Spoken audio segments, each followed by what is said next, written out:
आज हम chapter start कर रहे हैं रासायनिक बलगतिकी, इसको बोलते हैं केमिकल काइनेटिक्स।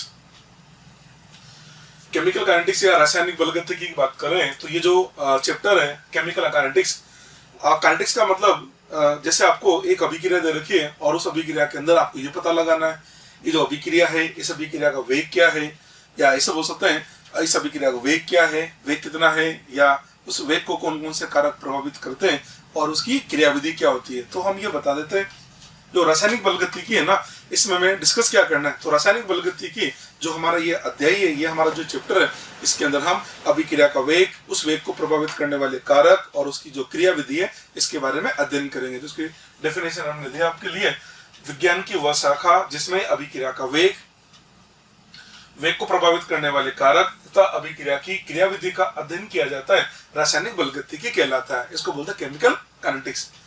अब हमने बोला कि इसके अंदर वेग के बारे में अध्ययन करना है, वेग को प्रभावित करने वाले कारक और उसकी क्रियाविधि। तो हम पहले ये देखना चाहते हैं कि जो हमारी रासायनिक अभिक्रिया है वो वेग के आधार पर कितने प्रकार की होती है। तो जो वेग है, वेग के आधार पर अगर हम रासायनिक अभिक्रिया की बात करें तो वेग के आधार पर रासायनिक अभिक्रिया तीन प्रकार की होती है। एक तो होती है तीव्र वेग अभिक्रिया, एक होती है मध्यम वेग अभिक्रिया, एक होती है धीमी गति अभिक्रिया।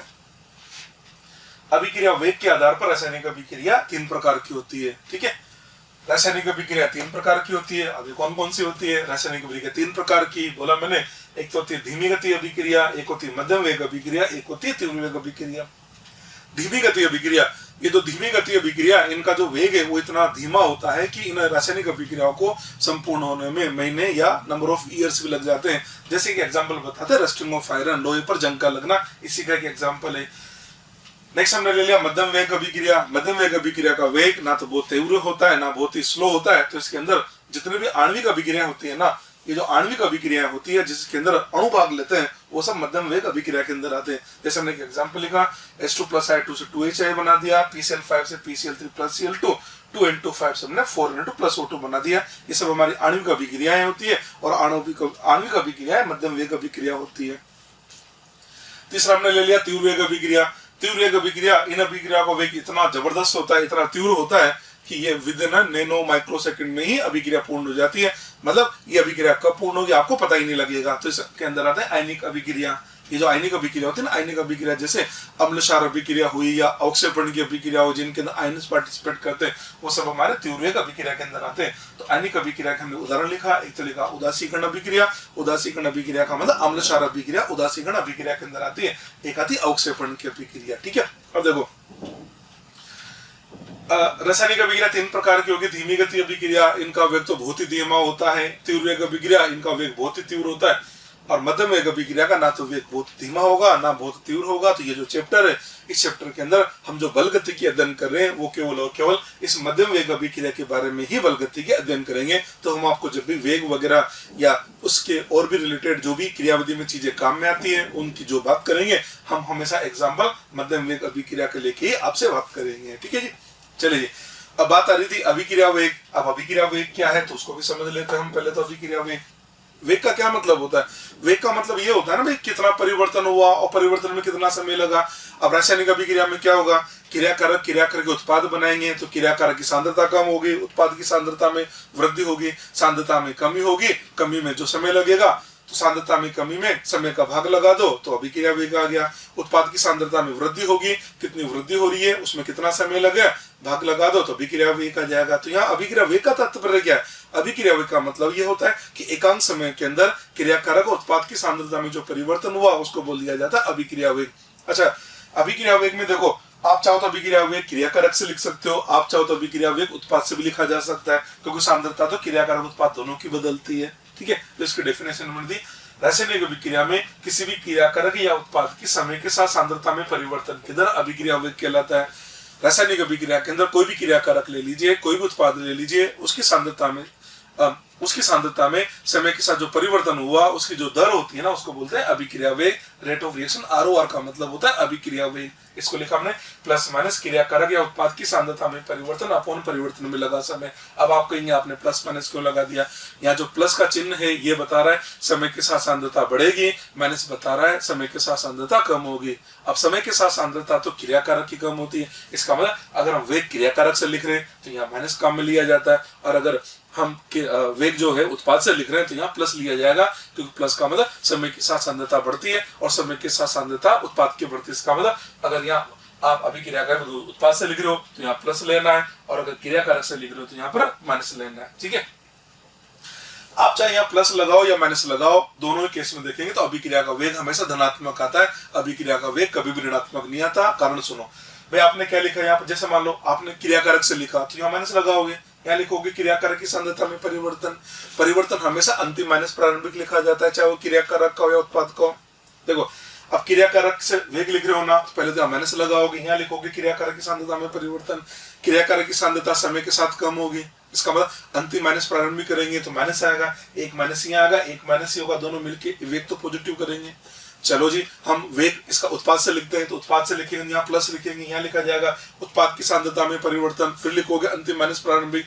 अब उत्पाद की अंतिम सांद्रता ज्यादा होगी और प्रारंभिक कम होगी तो यहाँ धनात्मक है, यहाँ धनात्मक है, तो अभिक्रिया का वेग तो धनात्मक आएगा ना। तो आपसे ये तो कहना चाह रहे हैं ना, आप अभिक्रिया का वेग चाहे क्रिया कारक से लिखो या उत्पाद से लिखो,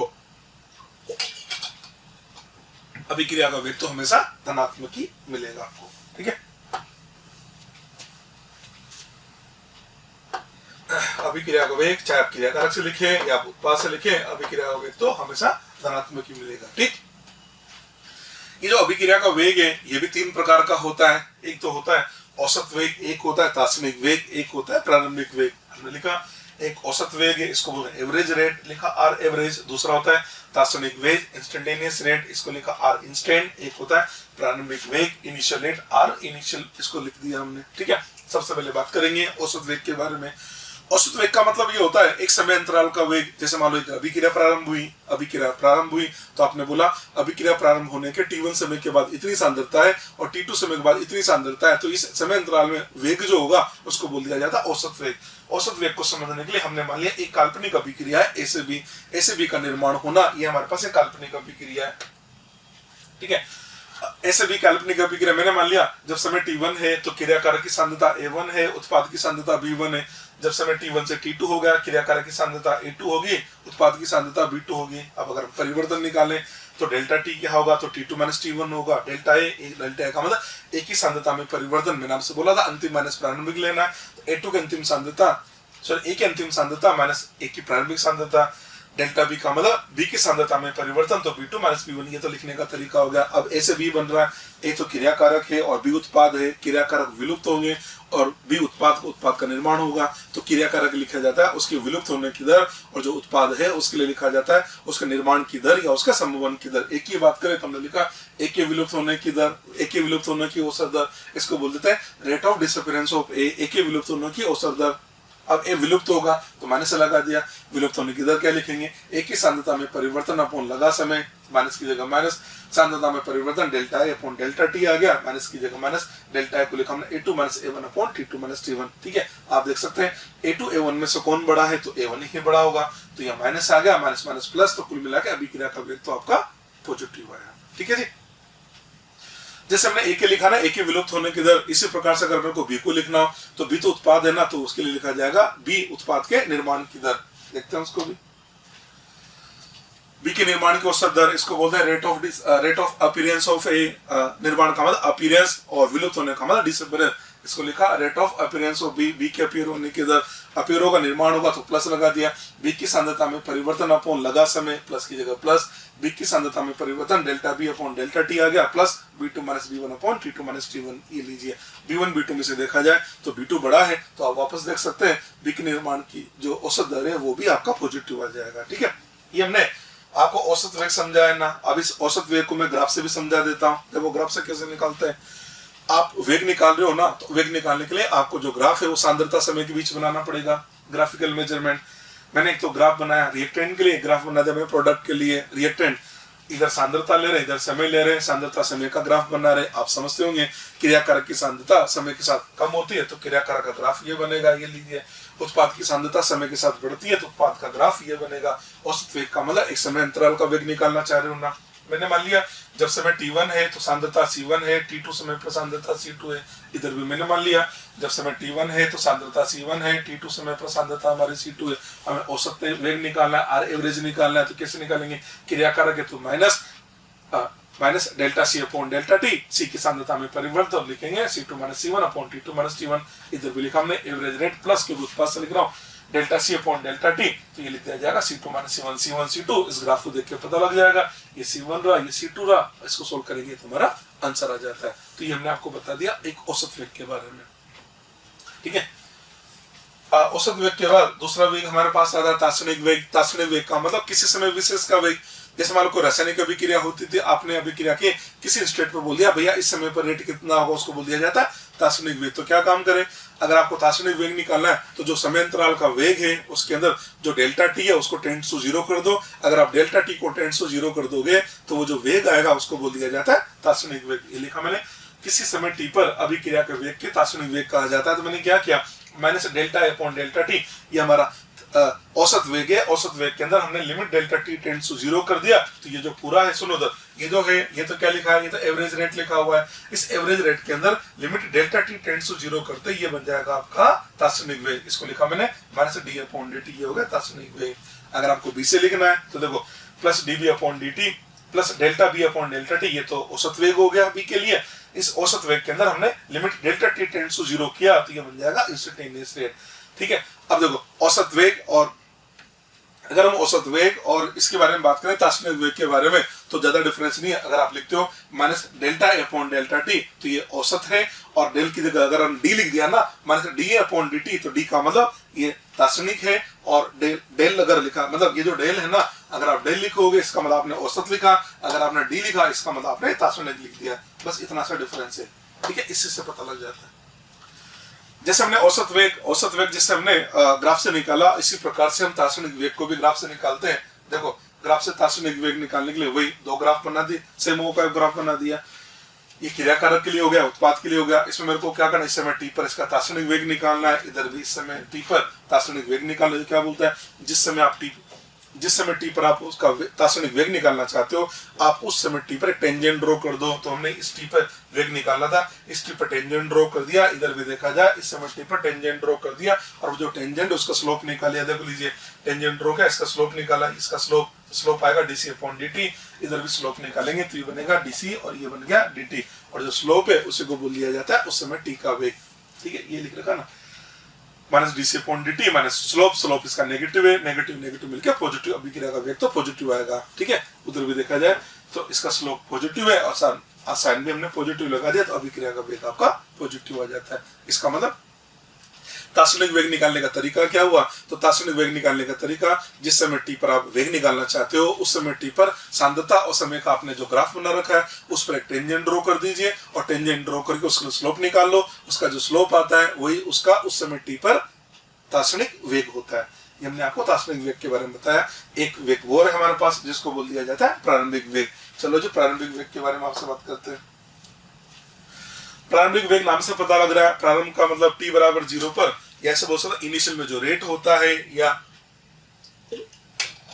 t टेंड्स टू 0 जो है ना, t टेंड्स टू 0 उस पर जो वेग होगा उसको बोल दिया जाता है प्रारंभिक वेग, ठीक है।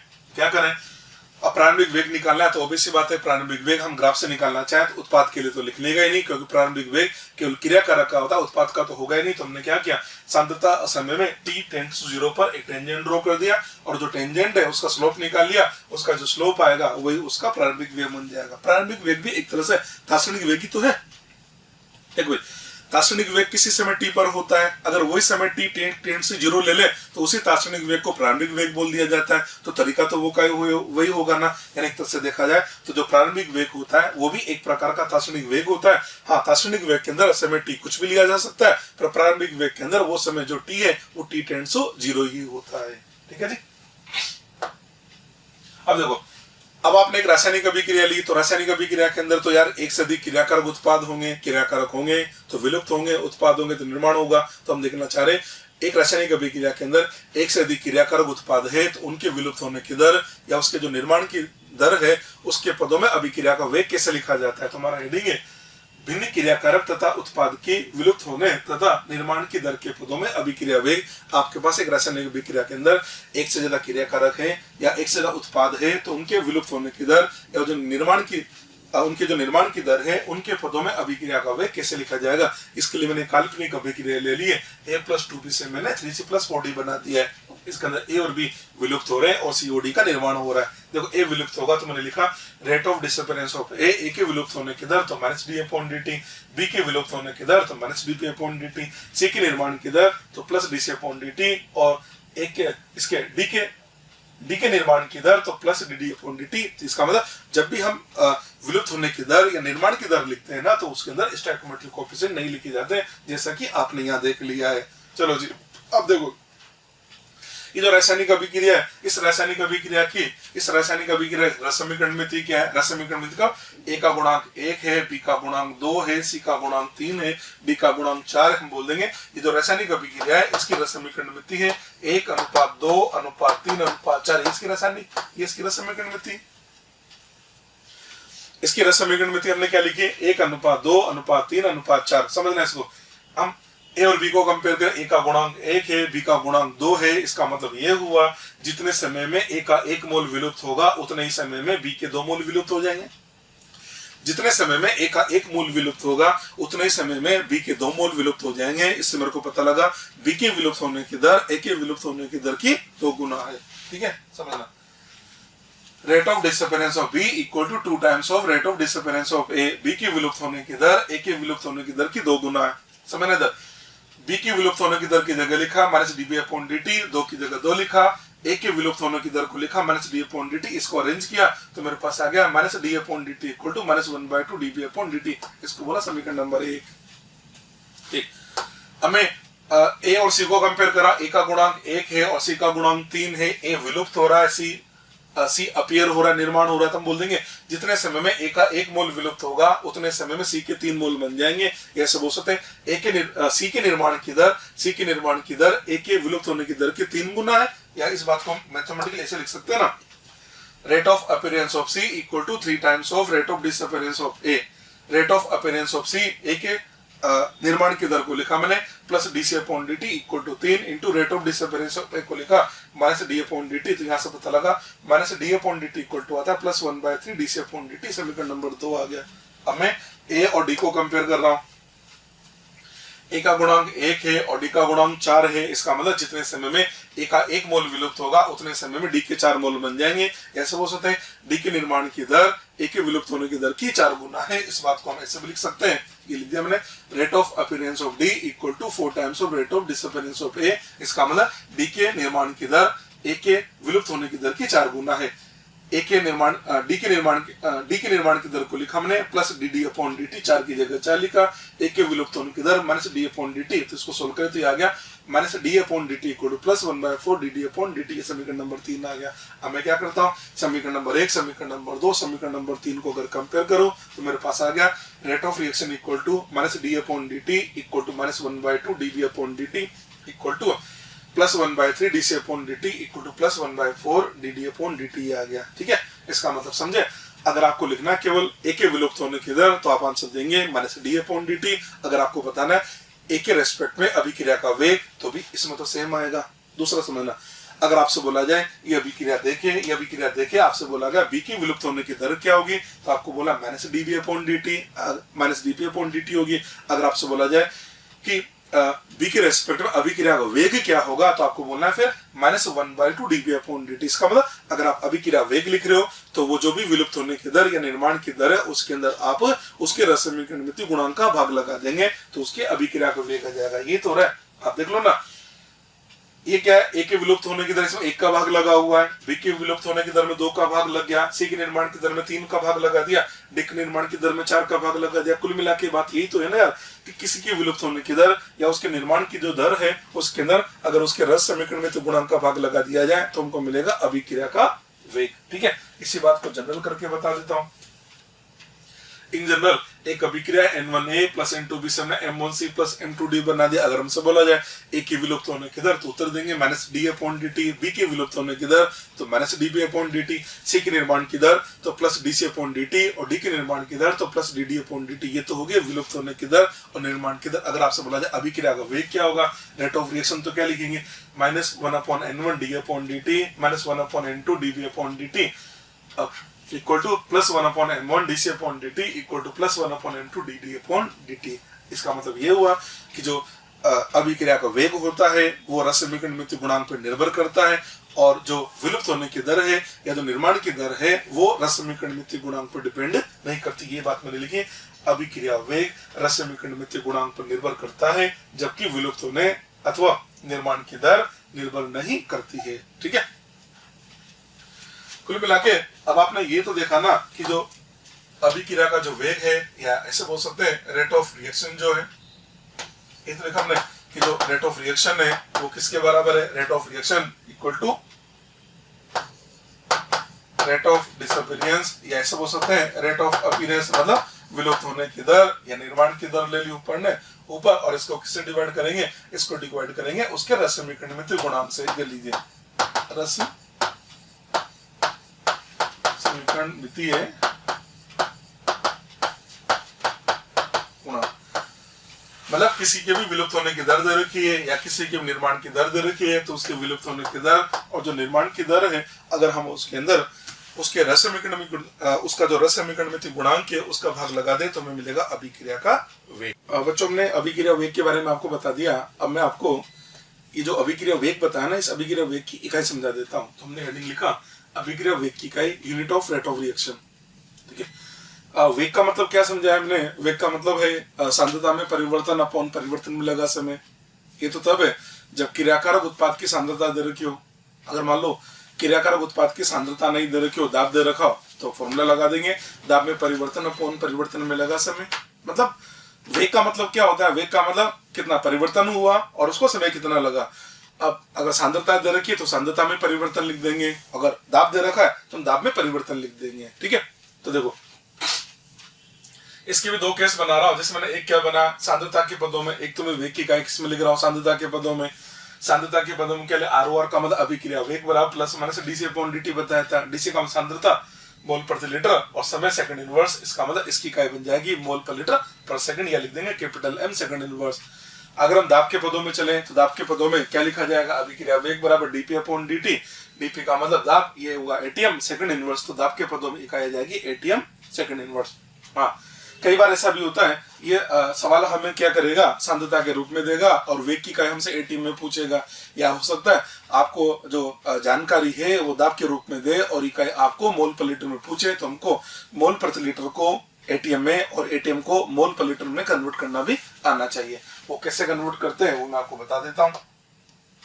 देखो सांद्रता जो है ना, सांद्रता को लिखने का तरीका क्या क्या होता है। सांद्रता को एक तो C से लिख देते हैं, सांद्रता को एक हम स्क्वायर ब्रैकेट से लिख देते हैं, सांद्रता की जगह हम N/V भी लिख देते हैं, और सांद्रता की जगह P/RT भी लिख देते हैं। P/RT कैसे है तो आप इसको समझ लिया करो, PV बराबर NRT होता है ना, तो यहाँ से अगर N/V निकाले ना तो N/V इक्वल टू आ जाता है P/RT। तो मैंने क्या किया, N/V की जगह P/RT लिख दिया है। ठीक है, तो सांद्रता को लिखने के इतने सारे तरीके होते हैं, इस सांद्रता को लिखने के तरीके होते हैं। ठीक है, मेरे को वेग लिखना है। मैंने लिखा रेट ऑफ रिएक्शन अभिक्रिया वेग, एक तो तरीका क्या हुआ dC/dt हुआ, एक तो आपने dC/dt लिख दिया, दूसरा C की जगह आपने N/V लिखा, C की जगह रखेंगे N/V। N क्या है, N तो मोल है, V आयतन है। क्रियाकारक हो या उत्पाद हो मोल तो बदलेंगे, पर पात्र का आयतन V तो वो को वही रहेगा। इसका N/V के अंदर N वेरिएबल है और V आपका कांस्टेंट होगा, तो N तो वेरिएबल है तो C की जगह N/V रखना था, V वेरिएबल है तो V को तो बाहर रखा, N को अंदर रख दिया क्योंकि V तो कांस्टेंट है। तो ये फॉर्मूला ये भी बन गया 1/V dN/dt, ये भी बन गया। एक और तरीका है, आप सांद्रता की जगह लिखो P/RT। P/RT R gas constant होता है, T टेम्परेचर है, गैस कांस्टेंट भी कांस्टेंट होगा। टेम्परेचर सवाल आपको दे दिया जाएगा इतने डिग्री पर, तो इसका मतलब टेम्परेचर भी कांस्टेंट हो गया, तो R और T तो कांस्टेंट होगा। P दाब है, क्रियाकारक हो या उत्पाद हो, दाब तो समय के साथ बदलेगा ही बदलेगा। इसका मतलब इसका P वेरिएबल है और R और T कांस्टेंट है, तो R और T को बाहर रखा और अंदर रख दिया P, तो फॉर्मूला बनेगा 1/RT dP/dt। ये सब रेट के फॉर्मूले बन गए। ठीक है, देखो इधर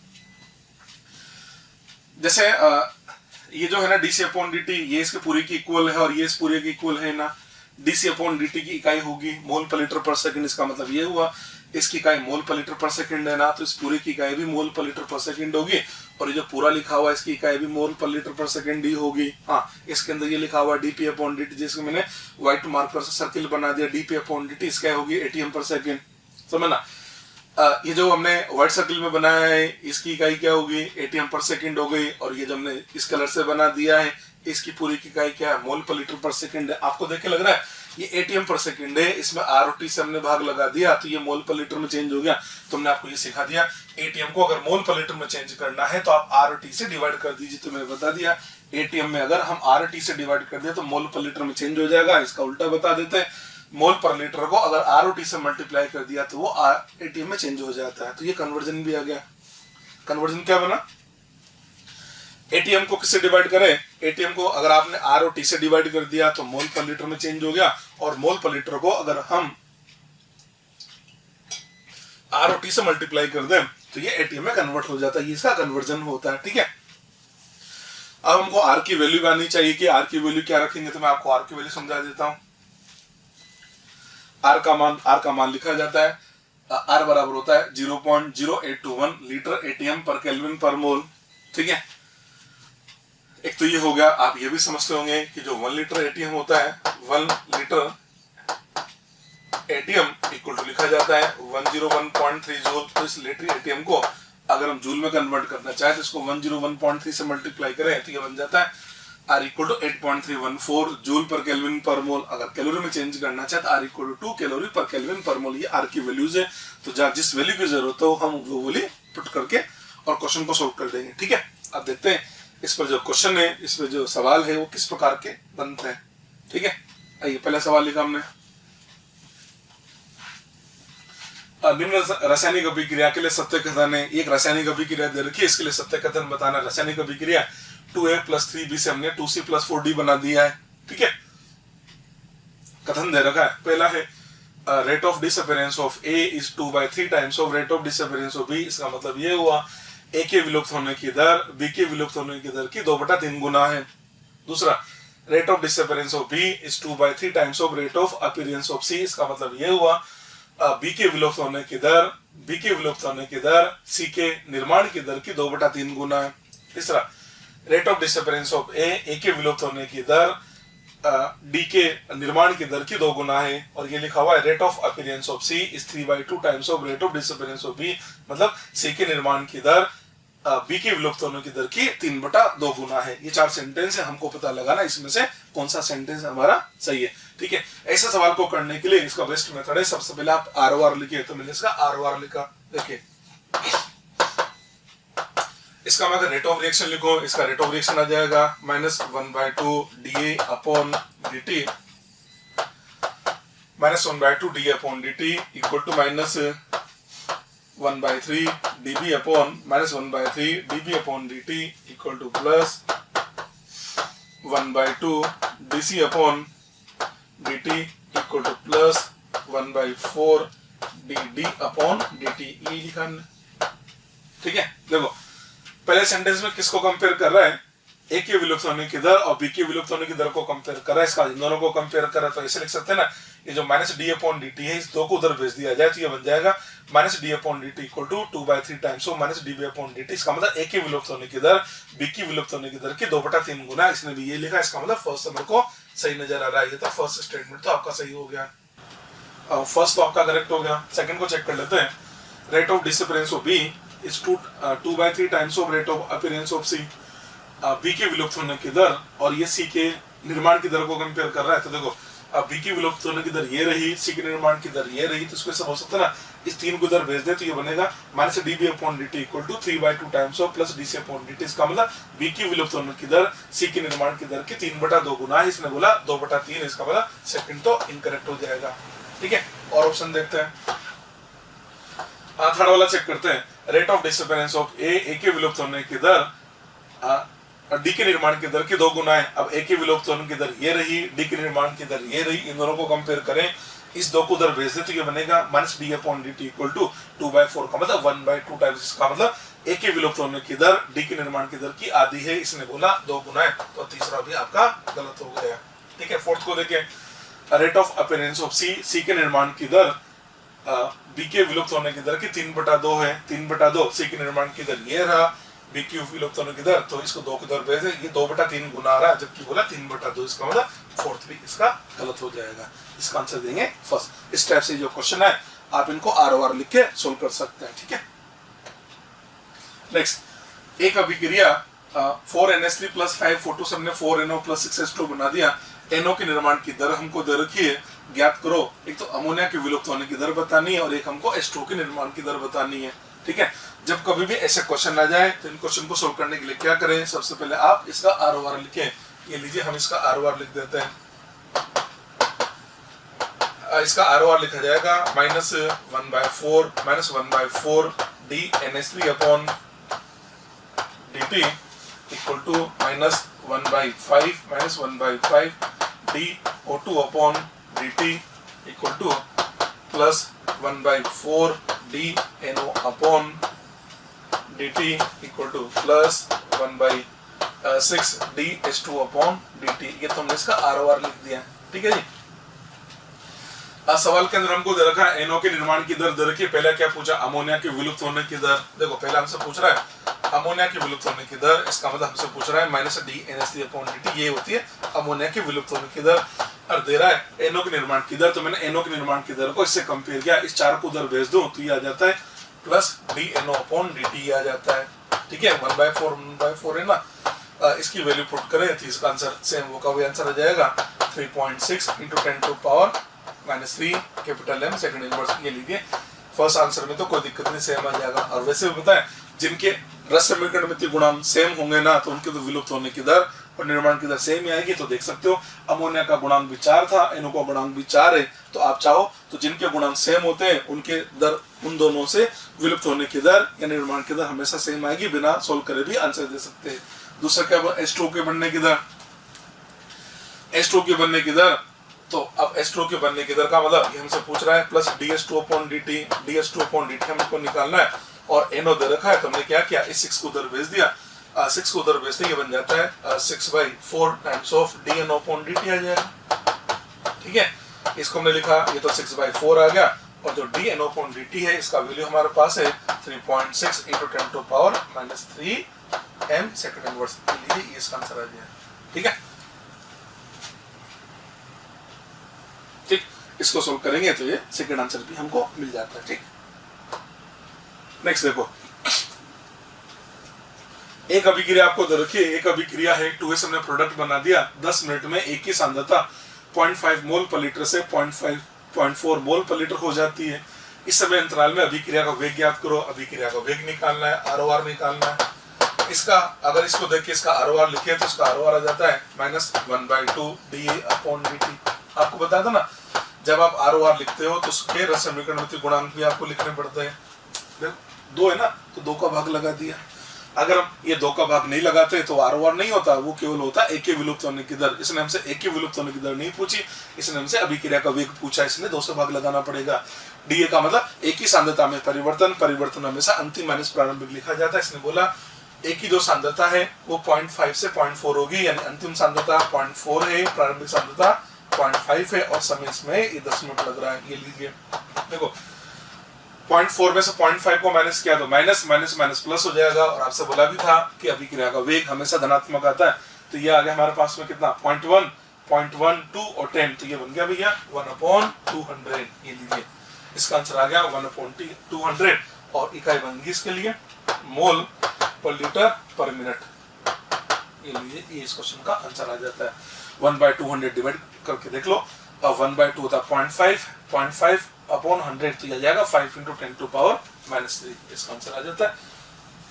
इसका जो आंसर है आर के बराबर आ जाता है 5 × 10⁻³ मोल पर लीटर पर मिनट, ये इसका आंसर आ जाएगा। ठीक है, इस टाइप से इस क्वेश्चन को सोल्व कर लिया जाएगा। ठीक, नेक्स्ट देखते हैं। फोर्थ क्वेश्चन दे रखा है, मतलब नेक्स्ट क्वेश्चन हमने लिया और 273 केल्विन ताप पर एक अभिक्रिया NO प्लस O3 से हमने NO2 प्लस O2 बना दिया है। 250 सेकेंड में NO का दाब 700 mmHg से 500 mmHg हो जाता है। अभिक्रिया का औसत वेग ज्ञात करो। एक तो हमको बताना है ATM पर सेकंड में, एक हमको बताना है मोल पर लीटर पर सेकंड के अंदर इसका अभिक्रिया का वेग बताना है। देखो अब अभिक्रिया का वेग लिखना है तो अभिक्रिया का वेग हमें NO का दाब दे रखा है तो अभिक्रिया का वेग हम NO को देख के लिख देते हैं। तो NO को देख के लिखा जाए तो अभिक्रिया का वेग क्या जाएगा, अभिक्रिया का वेग NO को देख के लिखे, NO का गुणांक 1 है तो उसको लिख दिया जाएगा माइनस DP NO। यहाँ दाब दे रखा है ना, हमने दाब के रूप में लिख दिया, ये लीजिए माइनस की जगह माइनस DP NO का मतलब NO के दाब में परिवर्तन अंतिम माइनस प्रारंभिक। इसने बोला NO का दाब पहले 700 था अब 500 हो गया तो अंतिम मतलब परिवर्तन अंतिम माइनस प्रारंभिक 500 में से 700 को हमने माइनस कर दिया। ये लीजिए अपॉन समय, और समय हमको दे रखा है 250 सेकेंड। ये लीजिए इसको सोल्व करेंगे तो ये कितना आएगा, माइनस का 200 और माइनस हो गया प्लस, यानी 200। ये बन गया हमारे पास में 200 अपॉन 250। यहाँ तक चलो, यहाँ तक आ गया 200 अपॉन 250 20/25, तो ये बन जाएगा 4/5। ये लीजिए 4/5 और इसकी जो इकाई है वो बन गई mmHg और ये सेकंड इनवर्स के अंदर आ गया। ठीक है, पर इसने क्वेश्चन के अंदर ये लिखा 4/5। इसने क्या बोला, फर्स्ट आंसर किसमें देना है, ATM में। अब mmHg को ATM में चेंज करना है तो mmHg को ATM में चेंज करने के लिए हमने 760 से डिवाइड कर दिया। ये लीजिए ये हमारा आंसर आ जाएगा ATM पर सेकंड के अंदर। ये तो फर्स्ट आंसर आ गया। तो फर्स्ट आंसर है हमारा 4/5 × 1/760 ATM पर सेकंड। ये तो हमारा फर्स्ट आंसर आ गया। सेकंड क्या बोला है, मोल पर लीटर पर सेकंड में चेंज करो। ठीक है, सेकंड वाला बनाते देखो, यानी हमारा जो ROR है ना, ये ROR बन गया 4/5 × 1/760 और इसकी इकाई आ गई हमारे पास में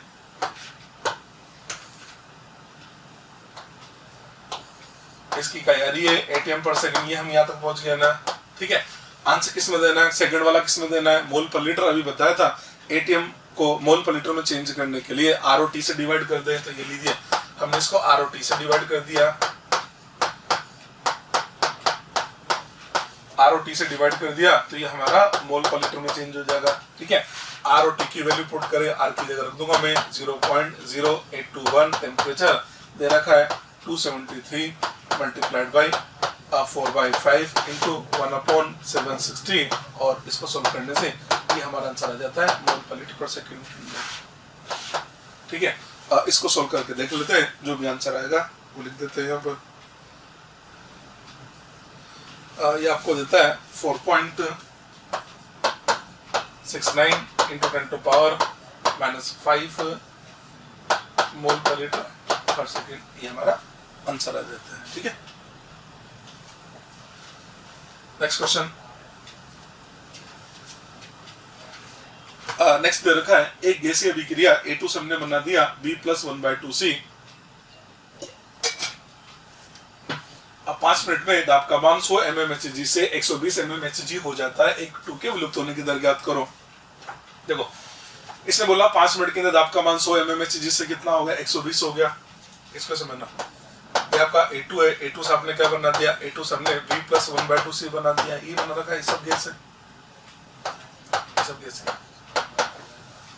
5 मिनट में दाब का मान 100 से 120 हो गया। इसका मतलब प्रारंभिक दाब का मान कितना था, 100 था। इसका मतलब हमेशा हो सकता है ना कि जब t = 0 है, t = 0 पर ये 100 था, ये 0 होगा और ये 0 होगा।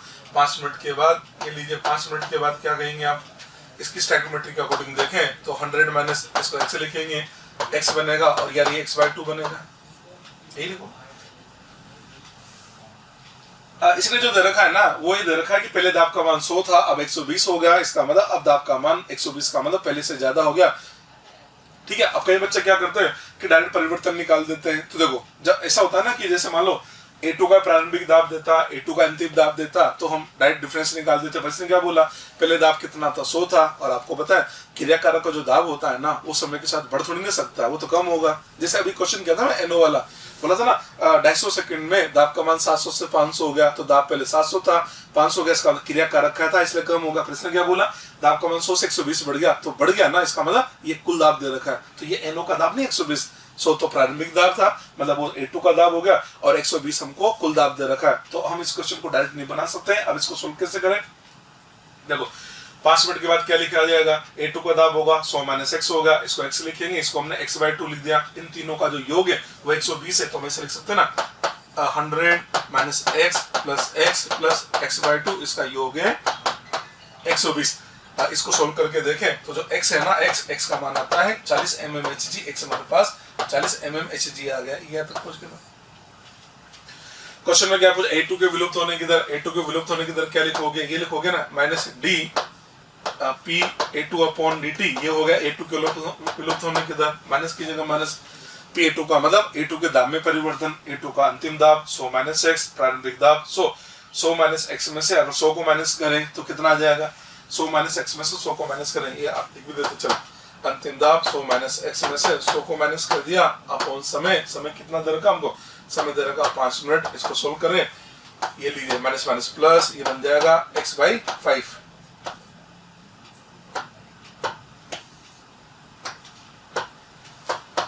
ये आपका आ गया x/5। x का वैल्यू कितना है आपके पास में? 40, तो 40 के अंदर 5 का भाग लगा दे तो बन जाएगा 8, और इसकी इकाई बन जाती है 8 mmHg मिनट इनवर्स। ये लीजिए इसका आंसर, ठीक है। नेक्स्ट क्वेश्चन लिया हमने, एक अभिक्रिया N2 + 3H2 से हमने 2NH3 बना दिया। अमोनिया के निर्माण की दर दे रखी है 0.001 kg/h।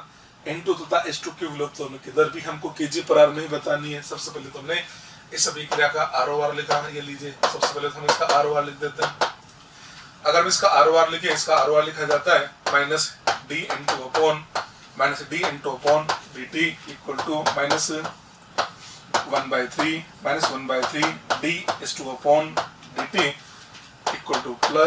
+1/2 dNH3/dt। ये हमने इस अभिक्रिया का ROR लिख दिया। ये तो ROR आ गया। हमें दे रखा NO के निर्माण की दर, इसका मतलब हमको जो वैल्यू दे रखी है वो इसने दे रखी है प्लस dNH3/NO के निर्माण की दर दे रखी है। NO की निर्माण की दर का मतलब ये हुआ, इसने हमको प्लस dNH3/dt इसका वैल्यू गिवन है, और इसका वैल्यू हमारे पास है 0.001, और ये हमको दे रखा है kg/h के अंदर। ये लीजिए, ठीक है। हमसे पूछा जा रहा है N2 और H2 के विलुप्त होने की दर क्या होगी। अब देखो इसकी कंपेयर करा जाए, ये ROR है। आपको पता है जो ROR होता है ना, ROR से जब हम ये जो रेट बनाते हैं तो हम ऐसे तो कंपेयर करते हैं ना कि एक के विलुप्त होने की दर इसकी 2 गुना है, 3 गुना है, ठीक है। आपको पता है जो रस समीकरण मिति होती है ना, रस समीकरण मिति हमेशा मोल में लिखी जाती है। रस समीकरण मिति ना तो हम कभी ग्राम में लिखते हैं, ना कभी किलोग्राम में लिखते हैं। मतलब ये जो अभिक्रिया दे रखी है, इसको देख के हम ये बोल सकते हैं ना कि नाइट्रोजन का 1 मोल हाइड्रोजन के 3 मोल के साथ क्रिया करके 2 मोल बना रहा है। इसको इस नहीं बोलते हैं। इसका 1 किलोग्राम इसके 3 किलोग्राम से क्रिया करके इसके 2 किलोग्राम बना रहा है। इसका जो रस समीकरण मिति होती है ना, वो हमेशा मोल में लिखी जाती है, ग्राम और किलोग्राम में नहीं लिखी जाती। इसका मतलब जब हम एक को दूसरे से कंपेयर करते हैं तो जिसे कंपेयर किया जाता है उसका वेग मोल में होना चाहिए, तब कंपेयर किया जा सकता है। अब हम करेंगे क्या, हम नाइट्रोजन हाइड्रोजन के विलुप्त होने की दर निकालेंगे। हमको अमोनिया की दर दे रखी है, पर अमोनिया की दर हमको दे रखी है किलोग्राम में, तो अमोनिया से हम तभी कंपेयर कर पाएंगे जब अमोनिया का जो वेग होगा ना वो लिखा जाएगा मोल के अंदर। तो मैं इस किलोग्राम को मोल में बदल देता हूँ। देखो उधर 0.001 है ना, किलोग्राम है ना, इसको मैंने 1000 से मल्टीप्लाई कर दिया। 1000 से मल्टीप्लाई करते किस में चेंज हो गया ये? जैसे मैं 1000 से मल्टीप्लाई करूंगा, किलोग्राम से क्या बना, ग्राम बना, मास आ गया ग्राम में, और अणुभार से भाग लगाएंगे तो मोल बन जाएगा। अमोनिया का अणुभार 17, ये लीजिए मैंने 17 का भाग लगा दिया, तो ये हमारे पास आ जाएगा मोल पर आर के अंदर। ये लीजिए, ये बदल दिया, ठीक है। चलिए जी, अब 1 बाय 1 देखें। सबसे पहले क्या बोला हमसे, नाइट्रोजन के विलुप्त होने की दर। नाइट्रोजन के विलुप्त होने की दर, इसका मतलब पहला हमसे पूछा जा रहा है नाइट्रोजन के विलुप्त होने की दर का मतलब -dN2/dt पूछा जा रहा है ना, ठीक है। तो ये किसकी इक्वल आ गया, ये बन जाएगा आपका 1/2 टाइम्स O प्लस dNH/dt की। लीजिए हम यहाँ तक पहुंच गए, ठीक है जी। इसको 1/2 रखा हमने, और अमोनिया के जब दर हमको दे रखी है 0.001 मल्टीप्लाइड बाई 1000/17, पर ये जो आंसर आया ये तो हमारा आ गया मोल पर आर के अंदर, और हमको क्वेश्चन के अंदर बोला कि आंसर तो केजी में देना है। अब इस मोल को वापस केजी में बदलना पड़ेगा। तो देखिए इधर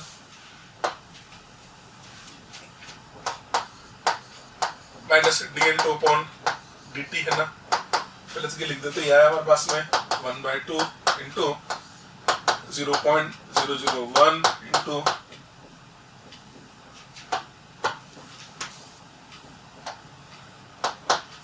1000 अपॉन 17 देख लो एक बार के लिए था ना, ठीक है। ये किस में था भाई, ये तो मोल में आ गया, ये तो मोल में है ना, आराम से किस में देना मेरे को, केजी में देना है, तो मोल को किलोग्राम में बदलना चाहता हूँ, ठीक है। मोल है, सबसे पहले तो मोल को मैंने अणुभार से गुणा किया, नाइट्रोजन का अणुभार 28, ये 28 से गुणा कर दिया, तो किस में चेंज हो गया भैया, ये हो गया ग्राम में। अब हमने 1000 का भाग लगा दिया तो वापस चेंज हो गया किलोग्राम में, दिया जाएगा वापस से केजी पर आर के अंदर, ये लीजिए, ठीक है। इसको सोल्व कर देते हैं, 1000 से 1000 कैंसिल हो जाएगा, ठीक है, और इससे हो जाएगा ये 14, तो ये आ जाता है हमारे पास में 14 अपॉन 17 इंटू 10 टू पावर -3, और ये आ जाएगा केजी पर आर के अंदर, ठीक है। ये तो फर्स्ट पॉइंट हो गया। सेकंड देख लो, सेकंड है हाइड्रोजन के विलुप्त होने की दर, इसका मतलब आपको लाना है माइनस हाइड्रोजन के विलुप्त होने की दर, हाइड्रोजन के विलुप्त होने की दर को लिखा मैंने minus D H two upon D T, ये लिखा नहीं, ये लाना है। अमोनिया के साथ इसका रिलेशन क्या है, तो आप देख लीजिए, minus D H two upon D T, 3 उधर चला जाएगा तो 3/2 टाइम्स आ जाएगा, तो ये बन जाता है this is equal to 3/2 times of plus D N H upon D T, मतलब अमोनिया के निर्माण की दर का 3/2 गुना, ये लीजिए, ठीक है। 3/2 को 3/2 रहने दिया, अमोनिया के निर्माण की दर की जगह हमने लिख दिया है 0.001 इंटू 1000 अपॉन 17, ये जो आंसर आएगा ये हमारे पास आ जाता है मोल पर आर के अंदर। ये तो आपका मोल पर आर के अंदर आ गया ना, पर आपसे बोला क्या जा रहा है, आप 500 किलोग्राम में देना है, तो आप चेंज करें 3/2 इंटू 0.001 इंटू 1000 अपॉन 17, ये लीजिए, ठीक है। अणुभार से गुणा कर दिया तो ग्राम में चेंज हो गया, 1000 का भाग लगा दिया तो ये किलोग्राम में चेंज हो गया, ये लीजिए वापस से किलोग्राम में चेंज कर दिया। यहाँ 2 से क्यों लिया, क्योंकि हाइड्रोजन का अणुभार 2 होता है, ठीक है।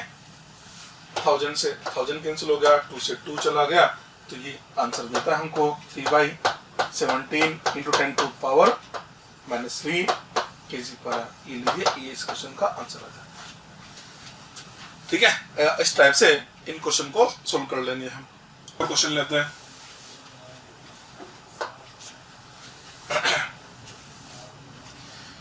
टू 27 डिग्री सेल्सियस तापरेखा अभिक्रिया, प्रारंभिक दाब का मान दे रखा है 114 mmHg, 25 मिनट के बाद दाब का मान होगा 132 mmHg। अभिक्रिया का वेग निकालना है, एक तो हमको बताना है ATM पर मिनट में, दूसरा आंसर हमको देना है मोल पर लीटर पर मिनट के अंदर, ठीक है जी। इस क्वेश्चन को बनाते, प्रारंभिक दाब का मान 114 दे दिया, 25 मिनट के बाद 132 दे दिया, यानी 25 मिनट के बाद तो दाब का मान ज्यादा है, इसका 132 ये कुल दाब दे रखा, ठीक है। सोल्व करते हैं, देखो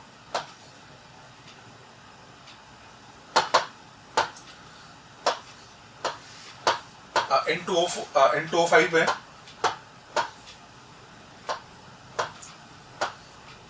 N2O5 गैस है, इस N2O5 गैस से हमने बना लिया है N2O4 gas plus 1/2 O2 gas बना दिया है। अब प्रारंभिक दाब का मान कितना है, 114 दे रखा है, तो T बराबर 0 की बात करें, ये तो हमारे पास 114, ये 0 हो गया, ये 0 हो गया। अब 25 मिनट के बाद देखिए, इसको लिख दिया जाएगा 114 माइनस P डैश, इसको हमने लिखा P डैश और इसको लिख दिया हमने P डैश बाय 2 लिख दिया, ठीक है। हमसे क्या बोला, 25 मिनट के बाद तो 132 है, तो 132 क्या दे रखा है, 132 हमको दे रखा है इन सब का योग,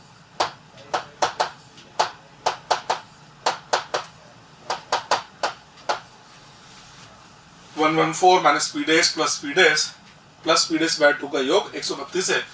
इसको सोल्व करें तो यहाँ से हम P डैश का मान निकाल लेते हैं, तो जो P डैश का मान यही आ जाता है 132 माइनस 114 इंटू 2, ये लीजिए 36 mmHg, ठीक है।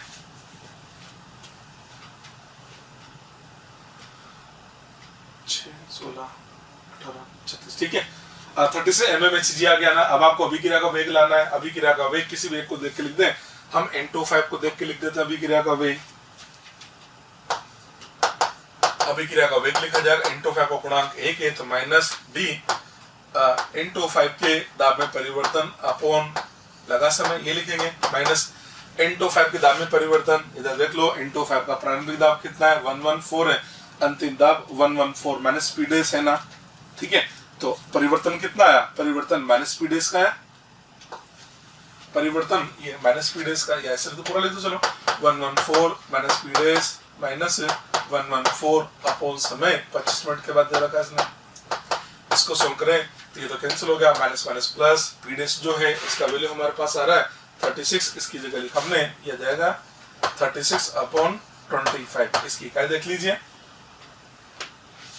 mmHg और मिनट, तो ये आ जाता है हमारे पास आंसर mmHg मिनट इनवर्स के अंदर, ठीक है। पर हमसे बोला ATM आंसर देना है, तो इसको सोल्व करें तो ये बन जाता है 36 अपॉन 25 इंटू 1 अपॉन 760 से डिवाइड कर दिया, तो mmHg को हमने ATM में चेंज कर दिया। ये हमारा फर्स्ट आंसर आ गया, फर्स्ट आंसर आ गया, पूछा ना फर्स्ट।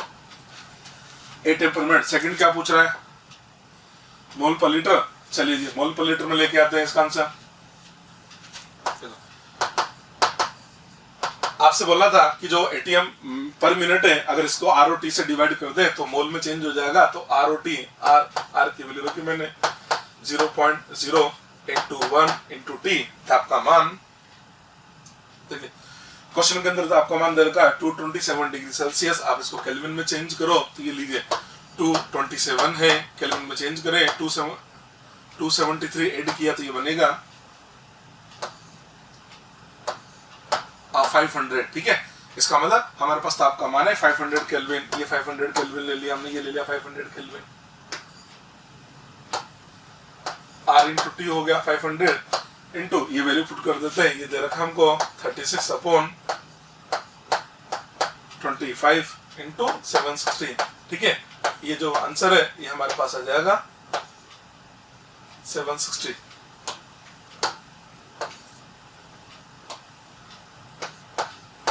ये हमारे पास आ जाता है मोल पर लीटर पर मिनट के अंदर, ठीक है। इसको सोल्व करेंगे तो इसका आंसर आ जाएगा, इसको सोल्व कर लेते हैं चले।